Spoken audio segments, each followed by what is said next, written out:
You know what I just realized? I might have a honey hole.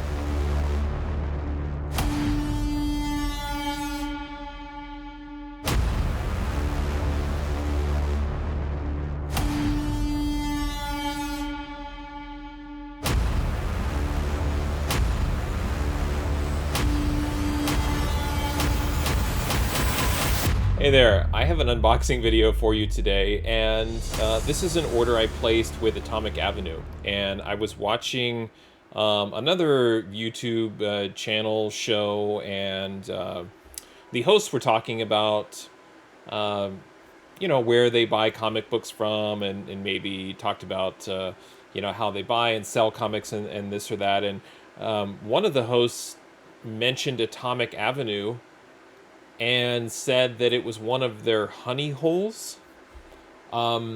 This is a term that I don't like, and I'll explain why I don't like it. First of all, I think it's a kind of a silly expression, but I also don't like it because it does imply a level of arrogance on behalf of a collector that I just don't appreciate.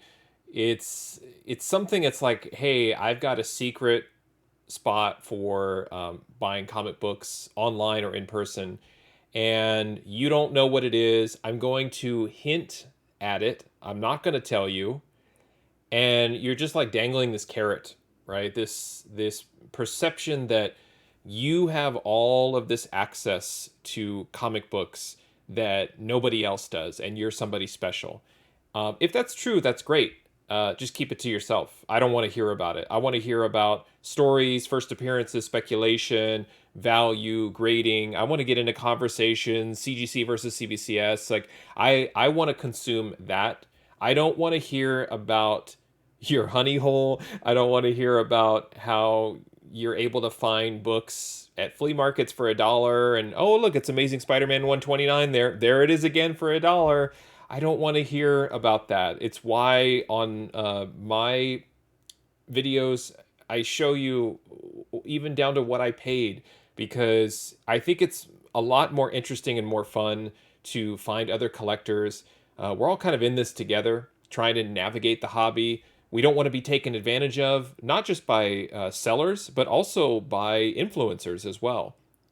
Uh, it's just a matter of time before people who are uh, considered influencers or have a certain level of prestige or attention on social media. And social media could be anything. It could be Twitter, it could be whatnot, it could be YouTube, Instagram. That eventually, once the host or hosts or individuals amass a certain sort of following, they become used car salespeople. It's all about the flip, the sale. I can't tell you how many shows I watch that I've had to unsubscribe to where they start the show off and they're doing their introductions and oh, by the way, we're having a live claim sale on Instagram, and it's all about their live claim sale. Well, it's like there's a conflict of interest there because we're all trying to help each other and we're all trying to educate each other, trying to find where do we find good books, what books are going to increase in value, what are great stories and creators to follow. We're all trying to learn and figure this out together.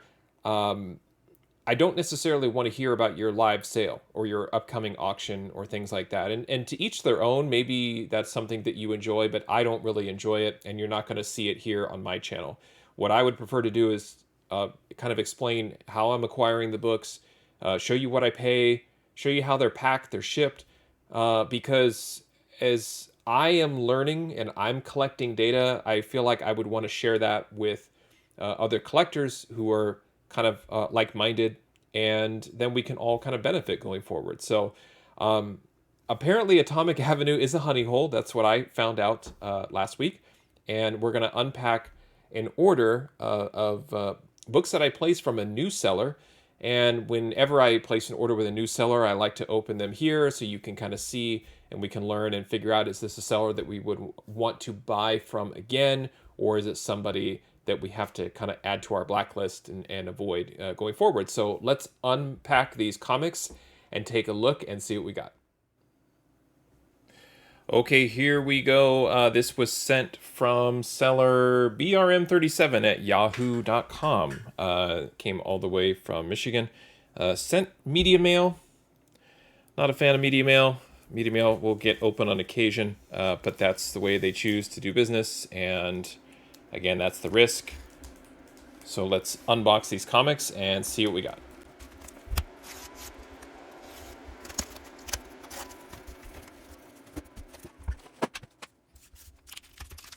Okay, so the first thing I noticed, this outer bag is really, really thick. It's a thicker plastic, so that's kind of nice. It adds a extra layer of protection to the books, and I appreciate that.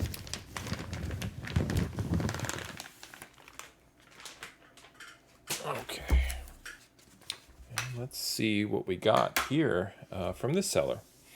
Okay, Electra Assassin #4.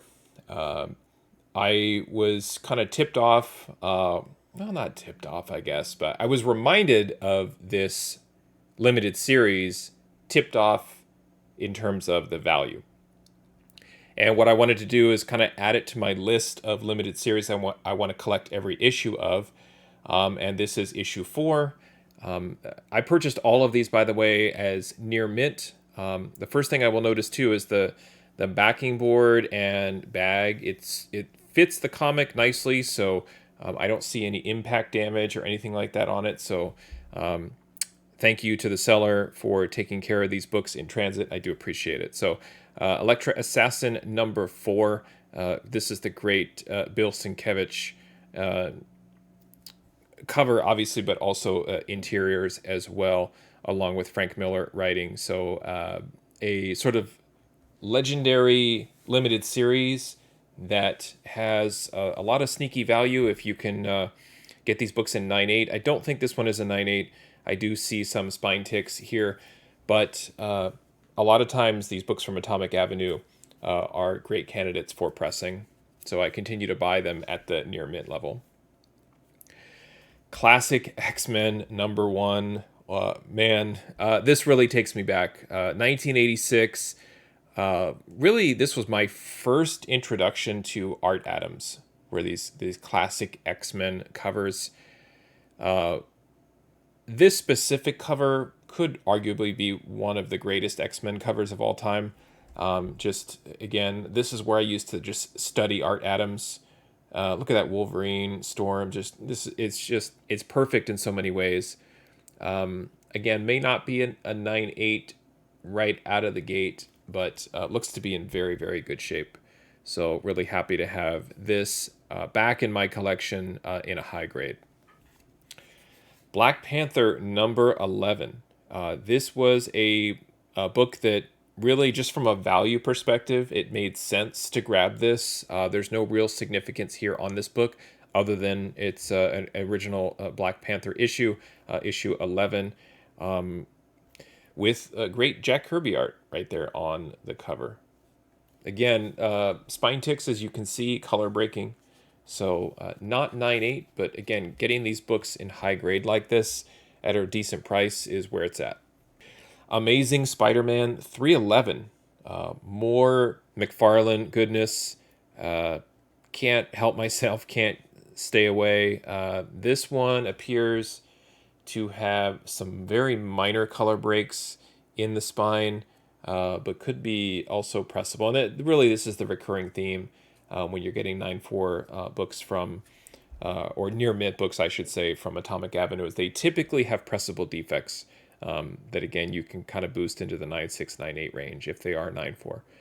But just looking at it at first glance, a little bit of chipping at the top here, right in there, and I don't know if that can be pushed over, but trying to get that full run of McFarlane covers, starting with issue 298 of Amazing Spider-Man, and 311 is one of the books that I was missing. This was another one, 308. I will say at first glance, this does not look to be near mint. Tons of spine ticks up and down here. Even through the bag, you can see them. And unfortunately, with the darker background, those break color, and they're really, really easy to spot. Kind of an eyesore there. So that's a bummer that that book's not near mint. Amazing Spider-Man 302. Obviously, from a numbering perspective, the one after 301, but 298 through 301, those four issues are the key Amazing Spider-Man McFarlane's. 302 is the first one right after. Not the best of covers where it's just the costume all shredded. This book looks a little faded. It's miswrapped, so not the best one pick up. I didn't pay a lot for these anyway, but this is where it might make more sense to pay a little bit more from Mile High Comics to get them in a higher grade. Lots of color breaking spine ticks, 5 or 6 there, so maybe more in the 8.5 to 9 range. Fantastic Four 256. I keep picking up anything in the burn run, whether I have it or not, as long as it's a good price. Again, kind of has the same thing as most of these. When they're borderline near mint, they'll have a couple of spine ticks in here that will break color. Right in there, you see them, and that's about it. So then you have to figure out, is it worth pressing if they're breaking color? Probably not. Fantastic Four 276. This one you can see has several spine ticks, lots of color breaks there. Really easy to spot, also dirty as well. So this one maybe in the 7 to 8 range, but still just grabbing anything Fantastic Four and John Byrne. Here's Contest of Champions #1, not near mint again, just based on what I can tell. This one may be in the 9-ish range at first glance, but what an amazing John Romita Jr. cover here, and inked by Bob Layton. So you've got a lot of the artists that I know and love on this one. It does look to be in pretty good shape. Otherwise, I'm just kind of looking structurally around the sides of the book and the corners, and this was a series I just avoided as a kid. Just didn't quite understand it. To me, it felt like a what if sort of story, so I avoided those. Of course, now what if multiverse, alternate universe type stuff, that's all the rage, so I'm kind of backtracking a little bit and picking these up. So Contest of Champions #1, great collage of Marvel characters here on the cover. Marvel Team Up 79. This is featuring Spider-Man and Red Sonja. Grabbing a lot of these again. John Byrne, Terry Austin on inks, and these are great books to just grab and hope that they come out in high grade. Even these in a 9.4 are still very valuable.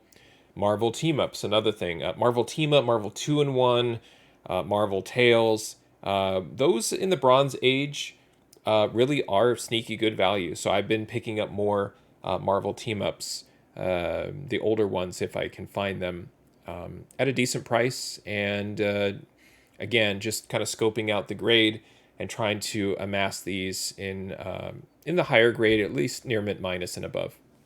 Silver Surfer 53. This one has an Infinity Gauntlet crossover tie-in, Ron Lim on art, and this was just the Silver Surfer that I collected as a kid, and going back and kind of adding to my run of Silver Surfer. I think I stopped collecting in the 20s or early 30s, so kind of going back, getting like from issue 50 and up. But some of these, again, all cosmic related stories. Silver Surfer, if he ends up making his MCU appearance at some point soon, I think this is going to be a series that will pick up some value once he appears. And then the last book, X Factor #1. This is kind of the return to the original 5 X-Men in their new costumes. And I was a big X Factor reader, but missed out on the first few issues. I don't know where I was or why I didn't buy these, but I kind of caught on and was an X Factor fan. Loved the fact that Walt and Louise Simonson were on the book together, and just kind of followed Walt Simonson and his art from title to title. Simonson, along with Adams, those were, and Bob Layton, those were the first few artists that I remember recognizing their art, recognizing their signature, and so forth. So yeah, this was another story that I picked up on later, but missed the handful of first issues. I don't have the first appearance of Apocalypse. Again, I missed out on that, but wanted to kind of go back and start filling those in. This looks to be pretty good. It definitely would benefit from a press, but again, structurally, it looks really, really nice and almost crispy. So that's nice little bonus there to get that one high grade. Okay, so let's see what I paid for this order. Let's take a look and compare the book values and see, just how buying from my honey hole worked out. Okay, here is the order breakdown from this order from Atomic Avenue, and the seller was BRM37 at yahoo.com. I placed the order on February 13th, 2022, and it arrived via USPS Media Mail. The total cost of the order was $142.55. I did have to pay $12.05 shipping for this one, so it was not a seller that offered free shipping, unfortunately.